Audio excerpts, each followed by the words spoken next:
Assalamualaikum warahmatullahi wabarakatuh. Bagaimana kabarnya hari ini anak-anak? Semoga kalian selalu sehat dan selalu ada dalam lindungan Allah Subhanahu wa Ta'ala. Amin. Anak-anak, hari ini kita akan melanjutkan pembelajaran PPKN, yaitu bab 6 mengenai daerah dalam kerangka Negara Kesatuan Republik Indonesia. Namun sebelumnya, alangkah lebih baiknya kita berdoa terlebih dahulu yuk. Berdoa dimulai.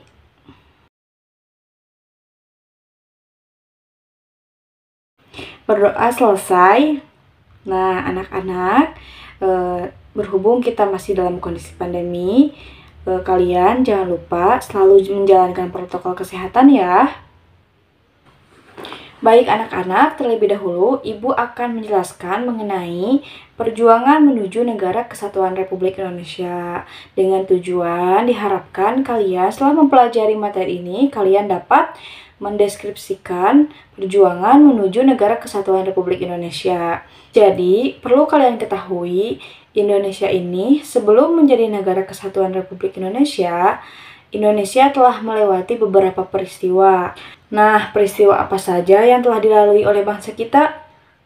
Yuk kita langsung saja simak penjelasan berikut ini. Bab 6 Karakteristik daerah dalam kerangka Negara Kesatuan Republik Indonesia atau NKRI. Poin pertama yang akan kita pelajari yaitu perjuangan menuju Negara Kesatuan Republik Indonesia. Peristiwa pertama yaitu adanya kekosongan kekuasaan di Indonesia. Pada tanggal 7 Agustus 1945, diumumkan Panitia Persiapan Kemerdekaan Indonesia atau PPKI. PPKI dibentuk saat keadaan Jepang pada saat itu sedang terjepit akibat pengeboman kota Hiroshima dan Nagasaki oleh Amerika Serikat.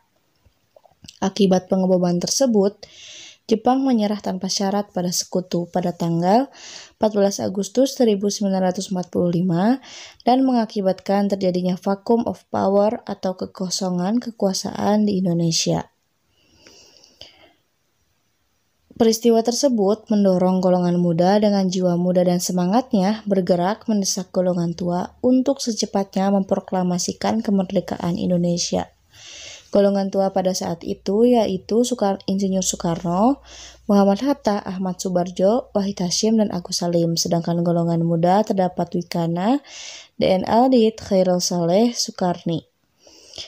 Yang kedua ada peristiwa Rengas Dengklok.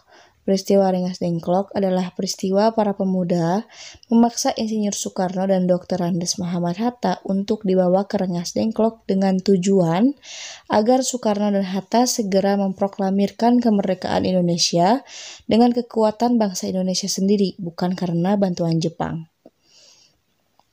Saat itu, suasana di Rengas Dengklok menjadi tegang.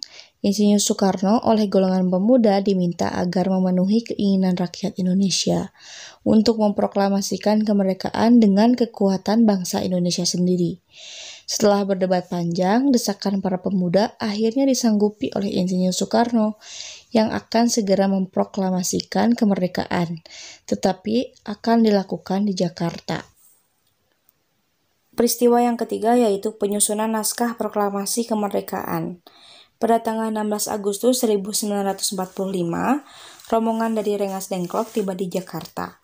Dengan mempertimbangkan berbagai tempat yang aman untuk membahas proklamasi, kemudian Insinyur Soekarno dengan para penyusun teks proklamasi lainnya menjadikan Rumah Laksamada Muda Maeda sebagai tempat menyusun naskah proklamasi kemerdekaan Republik Indonesia di kediamannya di Jalan Imam Bonjol nomor 1 Jakarta. Teks proklamasi dirumuskan. Meskipun tidak mendapat persetujuan dari Jepang, Insinyur Soekarno dan Dr. Andes Muhammad Hatta segera merumuskan teks proklamasi dengan tulisan tangan sendiri. Kalimat pertama berbunyi kami. Rakyat Indonesia dengan ini menyatakan kemerdekaan Indonesia. Kemudian diubah menjadi kami.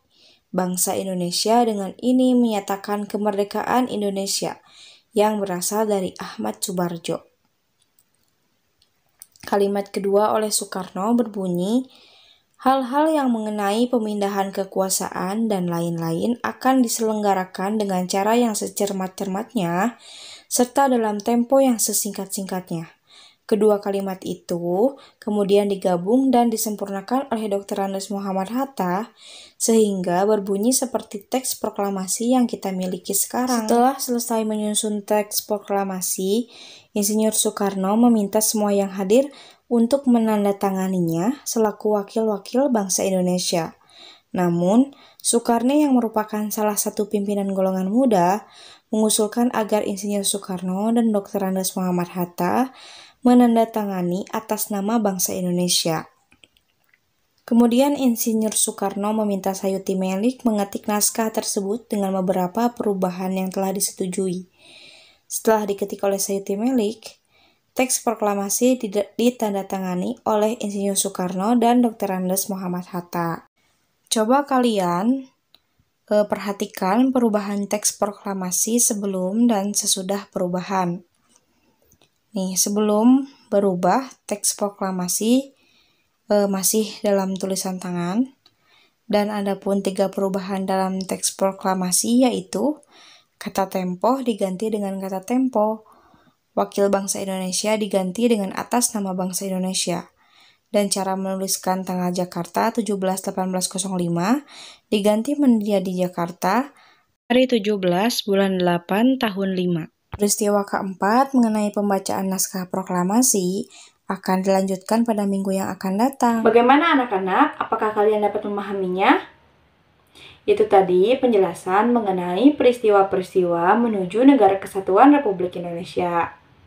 Ada peristiwa kekosongan kekuasaan Indonesia, lalu peristiwa Rengas Dengklok, kemudian penyusunan teks naskah proklamasi, dan akhirnya Indonesia mencapai titik puncak kemerdekaan pada saat pembacaan naskah proklamasi pada tanggal 17 Agustus 1945. Itu saja pembelajaran PPKN hari ini. Jika kalian belum paham atau ada yang ingin ditanyakan, boleh kalian tulis di kolom komentar. Pembelajaran hari ini dicukupkan sekian. Akhirul kalam, wassalamualaikum warahmatullahi wabarakatuh.